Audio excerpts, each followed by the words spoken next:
Praise the lord. ప్రభు అయిన యేసుక్రీస్తు నామములో మా హోసన్నా మినిస్ట్రీస్ తరపున మీ అందరికీ హృదయపూర్వకమైన వందనాలు తెలియపరుస్తున్నాను. ప్రభు మిమ్మల్ని ఆశీర్వదించి దీవించునుగాక. ప్రియులారా, పరిశుద్ధ గ్రంథంలో నుంచి ఈ పూట ఒక చక్కటి విషయాన్ని మనం ధ్యానించాలి. ఎందుకంటే ఈ కడవరి దినాలలో మనం చేపట్టవలసిన వాటిల్ని జాప్యం లేకుండా మనం చేపట్టాలి, నేర్చుకోవాలి, అవలంబించాలి, అడుగులు వేయాలి, ఆశీర్వాదాలకు మన పాత్రులం కావాలి. ఎన్నో కార్యక్రమాలని ఇష్టపూర్వకంగా మనం చేస్తూ ఉంటాము, ఎడతెగక చేస్తాము. ఎందుకంటే వాటి మీద మనకు అభిష్టం ఉన్నది కనుక కష్టమైనప్పటికీ కూడా వాటిని నెరవేర్చుతాము, వాటిని కొనసాగిస్తాము. అలాగే ఆధ్యాత్మికమైన వాటిల్ని మనం అలవర్చుకోవలసిన ఆవశ్యకత ఎంతైనా కూడా మన భుజస్కంధాల మీద ఉంది అనేది మనం మర్చిపోకూడదు. పరిశుద్ధ గ్రంథంలో భక్తుడైన ఇస్సాకు యొక్క జీవిత అనుభవాలలో నుంచి ఒక చక్కటి అనుభవాన్ని మనం నేర్చుకోవలసి ఉంది. అదేంటంటే ఆయన ప్రతి చల్లటి పూట ఆయన పొలములోనికి వెళ్ళి ధ్యానించుకునే ఒక చక్కటి అనుభవం కలిగిన వ్యక్తిగా మనకు కనిపిస్తాడు. ఇస్సాకుని యేసుక్రీస్తుకి సూచనగా పోల్చి మాట్లాడుతారు. ఏకపత్ని పురుషుడు, పవిత్రతను కోరుకున్నవాడు, విధేయత కలిగిన వాడు, ఆదిలోనే ఒక బలి అర్పణకి నాంది పలికినటువంటి భక్తుడని చెప్పడంలో ఎలాంటి సందేహం ఏమీ కూడా లేదు. ఆయనకి కలిగిన సుగుణాలలో ఒకటి ధ్యానించడం. పొలంలోనికి వెళ్ళి ధ్యానించే ఒక అనుభవం కలిగిన వ్యక్తిగా మనకు కనిపిస్తాడు. ఆదికాండం 24వ అధ్యాయం 63వ వాక్యాన్ని నేను చదువుతున్నాను, జాగ్రత్తగా ఆలకించండి. సాయంకాలమున ఇస్సాకు పొలములో ధ్యానింప బయలువెళ్ళి కనులెత్తి చూచినప్పుడు ఒంటెలు వచ్చుచుండెను. చూడండి, వాక్యంలో ఆయన పొలములోనికి వెళ్ళి ధ్యానింప ప్రారంభించాడంట. ఈ ధ్యానించడం అనేది మనం కూడా అలవర్చుకోవాలి. మనం వింటాము, విడిచిపెట్టేస్తాము, వింటాము, మార్కులు వేసేస్తాము, వింటాము, మర్చిపోతాము. దానివలన ప్రయోజనమేమీ లేదు. ఒక మాటలో చెప్పాలంటే ఆ మాటలే, ఆ విషయాలే మనసులో లేకుండా ఉండే పని అయితే మనం వినవలసిన అవసరం లేదు. మనం వాటిల్ని అపేక్షించవలసిన అవసరం లేదు. వాటిని హృదయంలో పదిలపరుచుకొని ఎప్పుడైతే వాటిని ధ్యానించగలుగుతామో అందులో ఉన్న శ్రేష్టమైన వాటిల్ని మనం అపేక్షించగలుగుతాము, శ్రేష్టమైన వాటిల్ని మనం అనుభవించగలుగుతాము, అనుసరించగలుగుతాం కూడాను. కనుక ఈ ధ్యానించే అనుభవం అనేది చాలా శ్రేష్టమైన అనుభవం. అయితే ఈనాడు మన ధ్యానాంశముగా ఏవి మనం ధ్యానించాలి అనేది 1, 2, 3 మాటల పరిశుద్ధ గ్రంథంలో మనం గమనించినప్పుడు యెహోషువ గ్రంథం 1వ అధ్యాయము 8వ వాక్యంలో ఒక చక్కటి మాట నేను చదువుతానండి. ఆ మాటలు మీరు కూడా చూడండి లేదా వినండి. 1వ అధ్యాయం 8వ వాక్యం. ఈ ధర్మశాస్త్ర గ్రంథమును నీవు బోధింపక తప్పిపోకూడదు, దానిలో వ్రాయబడిన వాటినన్నింటి ప్రకారము చేయుటకు నీవు జాగ్రత్త పడినట్లు దివారాత్రము దానిని ధ్యానించిన ఎడల నీ మార్గమును వర్ధిల్ల చేసుకొని చక్కగా ప్రవర్తించదవు. ప్రియులారా, చూడండి, ఇక్కడ ధర్మశాస్త్ర గ్రంథమును మనం దివారాత్రులు ధ్యానించినప్పుడు మన మార్గములను వర్ధిల్ల చేసుకొని మనం చక్కగా ప్రవర్తిస్తాము అనేది ఈ వాక్యం చెప్తున్న సత్యం. చూడండి, మన మార్గములను వర్ధిల్ల చేసుకొని మనం చక్కగా నడుచుటకు కావలసిన శ్రేష్టమైన అనుభవం ఏంటంటే ధర్మశాస్త్ర గ్రంథమును మనం ధ్యానించాలట. పిచ్చి పిచ్చి విషయాలన్నీ ధ్యానించుకోవడం కాదు. కొంతమంది పడుకొని ముసిముసుల్లో వాళ్ళు నవ్వుకుంటుంటారు. ఏదో వాళ్ళకై వాళ్ళే ఏదో తలంచుకొని జ్ఞాపకం చేసుకొని నవ్వుకుంటుంటారు. ఏంట్రా బాబు ముసిముసు నవ్వులు నవ్వుకుంటున్నావు, ఏంటి ఏమొచ్చింది అంటే ఏదో జ్ఞాపకం వచ్చింది అతనికి, వాటిని ధ్యానించుకుంటున్నాడు. మరి దేవుని వాక్యాన్ని ధ్యానించుకొని దేవుని వాక్యములో ఉన్న సారాన్ని గ్రహించి దేవుని వాక్యములో ఉన్న నిత్య సంకల్పాన్ని వివేచించి అంతగా సంతోషించగలుగుతున్నామా అనంటే మనం సిగ్గుపడవలసి వస్తుంది. ఎందుకంటే దేవుని మందిరానికి వెళుతుంటాము, దేవుని వాక్యాన్ని వింటుంటాము, వాటిలో ఏ కొంతైనా మన మనసులో నిలుస్తుందా? ఏ ఒక్క మాటైనా మనలో కార్యసాధకం అవుతుందా? ఆ మాటల జ్ఞాపకాలు ఏనాడైనా మన మనసును సంతోషింపచేస్తున్నాయా? విని అక్కడే విడిచిపెట్టేసి వస్తామండి. వాక్యం వింటాము, విన్న చోటే అక్కడే మనం వాటిని పోగేసి అక్కడే ఉంచేసి వచ్చేస్తాం. అందుకే ఈ వాక్యము వలన, ఈ ధర్మశాస్త్ర గ్రంథము వలన వచ్చే ఆనంద సంతోషాలు మనతో ఉండట్లేదు, మనతో నడవట్లేదు, మనతో రావట్లేదు. దేవుని మందిరంలో ఆనందించగలుగుతున్నాము, దేవుని సన్నిధిలో స్తుతించగలుగుతున్నాము. దేవుని వాక్యం విన్నప్పుడు మన హృదయంలో ఆనందం కలుగుతుంది. ఈ ఆనందం మనలో ఎందుకు కొనసాగించబడట్లేదంటే ఆ వాక్య ధ్యానము మనలో ఉండట్లేదు. కీర్తనల గ్రంథము యొక్క ముఖద్వారంలోనే మనం చూస్తామండి, యెహోవా ధర్మశాస్త్రమునందు ఆనందించుచు దివారాత్రులు దానిని ధ్యానించువాడు ధన్యుడు అని వాక్యంలో మనం చదువుతూ ఉంటాము.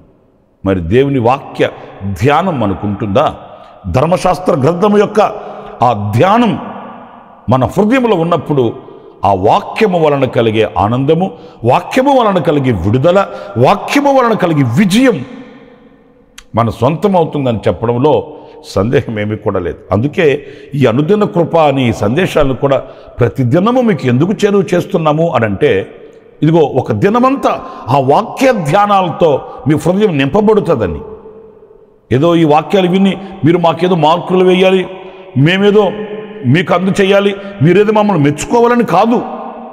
ప్రయాస దేని కొరకు అంటే ప్రియ సహోదరులారా, ప్రతిదినము వాక్య ధ్యానము చేత మీరు ఆనందించాలని, మీరు సంతోషించాలని, విజయవంతం కావాలని, మీ విశ్వాసపు యాత్రలో మీరు బలవంతులు కావాలని, మనమంతా కూడా శక్తివంతులమై ప్రభు రాకడ కొరకు సిద్ధపరచబడాలి, ఆయుత్తపరచబడాలన్న కాంక్షతోనే ఈ ప్రయాసని మేము స్వీకరిస్తున్నాము, సంతోషిస్తున్నాము, ఇందులో మీకు అందిస్తున్నాము ఈ వాక్య భాగాల్ని.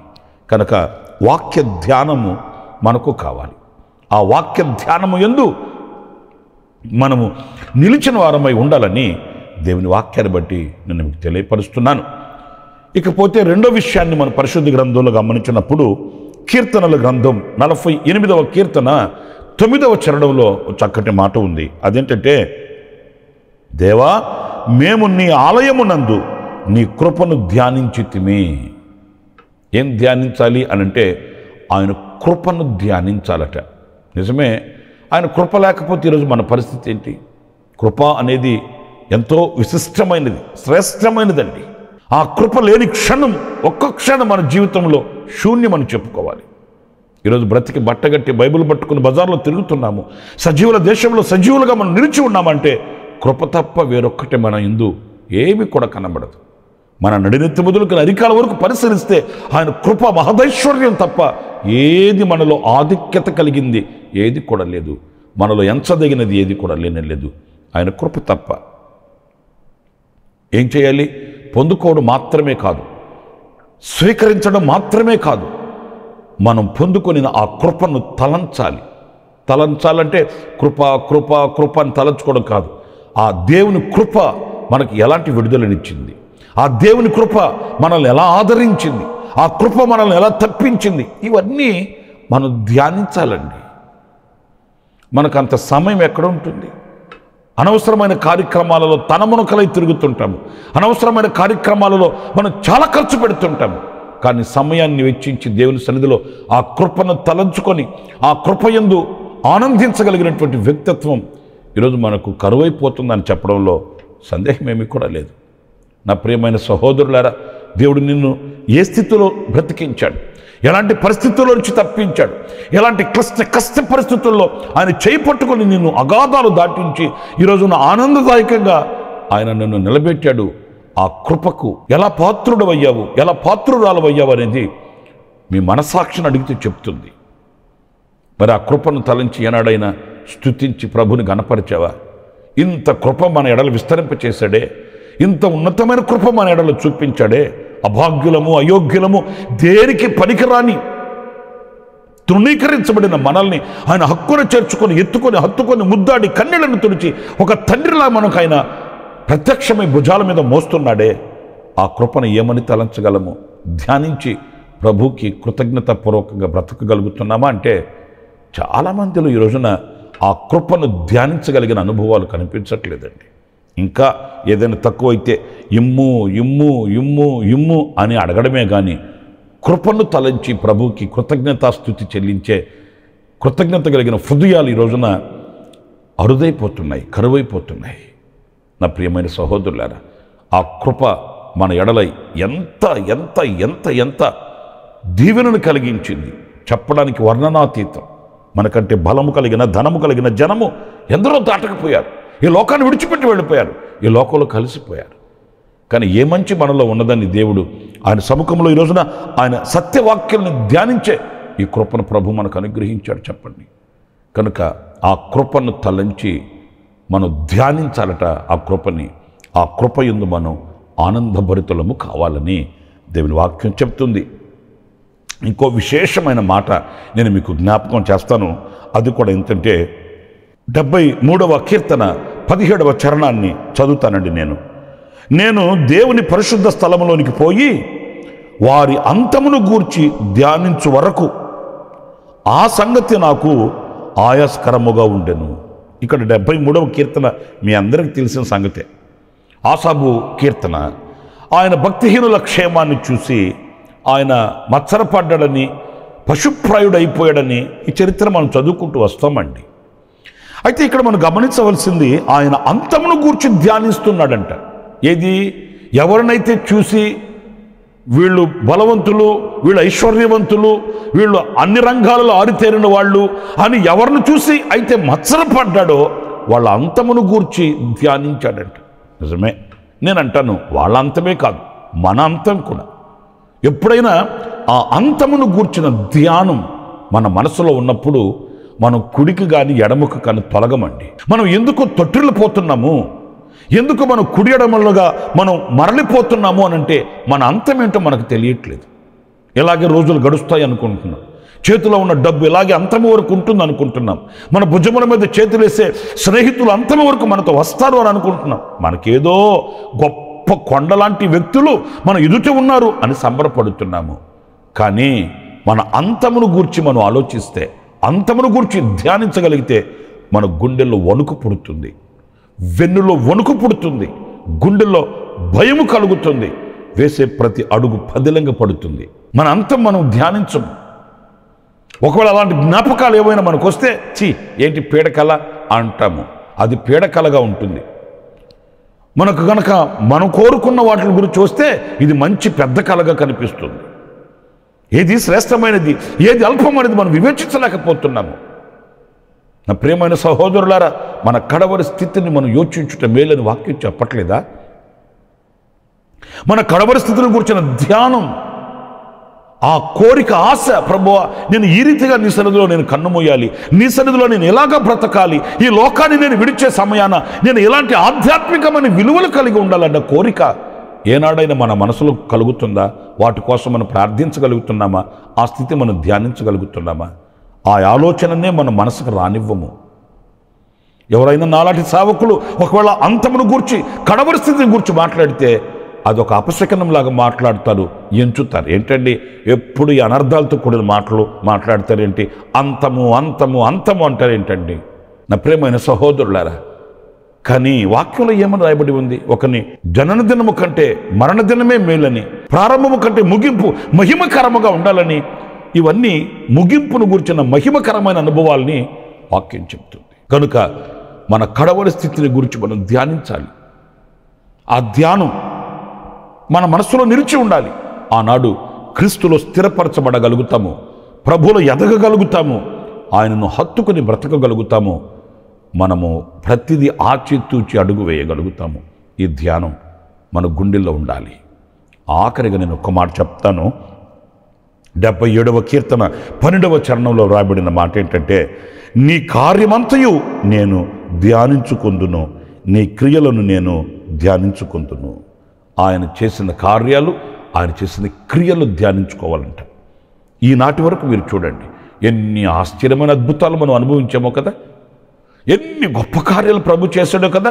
ఆకాశ పక్షులను పోషించుచున్న దేవుడు ఏనాడు మనం పస్తుతో పడుకోకుండా, ఏనాడు ఆకలి చావులు చావకుండా, ఎలాంటి కష్ట పరిస్థితులు ఎదురైనప్పటికీ, ఎలాంటి కరువులు, వ్యాధులు, బాధలు ఎదురైనప్పటికీ వాటిలన్నింటిలో నుంచి తప్పించి దేవుడు మనల్ని విజయ పదవులు నడిపించి ఈ రోజున ఆరోగ్యవంతునిగా మనల్ని చేశాడు కదా.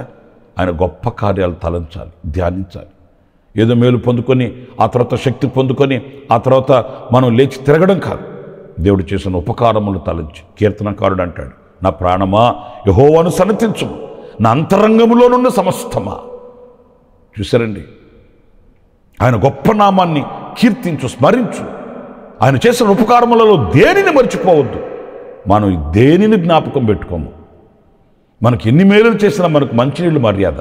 నా ప్రియమైన సహోదరులారా, మనం ధ్యానించాలి, ఆయన కార్యాలు ధ్యానించాలి. దేవుని మందిరానికి వెళ్ళినప్పుడు మనం సాక్షిగా నిలబడాలి, సాక్ష్యం చెప్పాలి. అన్ని జనుల ఎదుట ప్రభువుని గురించి మనం ఒప్పుకోవాలి. ఆయన చేసిన గొప్ప కార్యములను గురించి మనం వివరించగలగాలి. అందుకే ఆ ధ్యానించే అనుభవాలు మనకి ఎంతైనా కూడా శ్రేష్టమైనవి. నేను 4 విషయాలు చెప్తూ వచ్చాను. ఏం ధ్యానించాలి? వాక్యాన్ని ధ్యానించాలి, కృపను ధ్యానించాలి, మన అంతమును, కడవరి స్థితిని ధ్యానించాలి, ఆయన కార్యములను మనం ధ్యానించాలి. అలాంటి ధ్యానించే అనుభవం అలవర్చుకుందాము, దీవెనను పొందుకుందాము. తలలు వంచండి, చిన్న ప్రార్థన. కృపా సత్య సంపూర్ణుడా, జీవాధిపతి అయిన ప్రభువా, మీకు వందనాలు చెల్లిస్తున్నాను. నాయనా, ఆనాడు ఇస్సాకు పొలంలోనికి వెళ్ళి ధ్యానించే మంచి సుగుణము కలిగిన వ్యక్తిగా మాకు కనిపిస్తున్నాడు. అలాంటి మంచి అవలక్షణాలను మేము అలవర్చుకోవడానికి సహాయం చేయండి. నా తండ్రి, మీ వాక్యమును ధ్యానించి, మీ కృపను ధ్యానించి, మా అంతమును ధ్యానించి, మీ కార్యములను ధ్యానించి మేము శక్తిని పొందుకోవడానికి, బలమును పొందుకోవడానికి, నాయన గురి యొద్దకు పరిగెత్తడానికి మీరు మాకు కృపను అనుగ్రహించి నడిపించమని మమ్మల్ని ఒక్కొక్కరు మీ చుట్టూలకు అప్పగించుకుంటూ ఎన్నో మేలులు మాకు చేస్తున్నారు నాయన. ఎన్నో ఉపకారాలు మా ఎడల మీరు చేస్తున్నారు. నా తండ్రి, పొంచి ఉన్న అపాయాలలో నుంచి తప్పిస్తున్నారు, దృష్టిని కలిగిస్తున్నారు, గమ్యంకి నడిపిస్తున్నారు. ఇది నీ కృప తప్ప వేరొక్కటి మా దగ్గర ఏమీ లేదు నాయన. మీకు ఏమి చెల్లించి నేను రుణం తీర్చుకోగలము. నా తండ్రి, చేతులు జోడించి మీ పాదాల దగ్గర శిరస్సు ఉంచి మీకు నమస్కరిస్తున్నాను. మమ్మల్ని ఏనాడు కూడా చేయి విడవక మీరు మా చేతిని పట్టుకుని నడిపించి మీ మహిమ కలిగిన రాకడకు ఆయుధపరిచి మహిమ, ఘనత, ప్రభావం మీరు పొందుకున్నామని మమ్మల్ని ఒక్కొక్కరిని మీ చేతులు సమర్పించుకుంటూ యేసు ప్రశస్త నామములో ప్రార్థన చేసి వేడుకొనుచున్నాను తండ్రి. ఆమేన్, ఆమేన్, ఆమేన్. ప్రభు మిమ్మల్ని ఆశీర్వదించి దీవించునుగాక. విశేషమైన కృప నా దేవుడు సమృద్ధిగా మీకు అనుగ్రహించి నడిపించునుగాక. ఆమేన్. ప్రతి దినము ఈ అనుదిన కృపాను సందేశాల కొరకు, ఇంకా మరిన్ని ఆత్మ సంబంధమైన సందేశాల కొరకు ఈ మా యూట్యూబ్ ఛానల్ ని సబ్స్క్రైబ్ చేసుకోండి. Pastor Ramesh, ministries.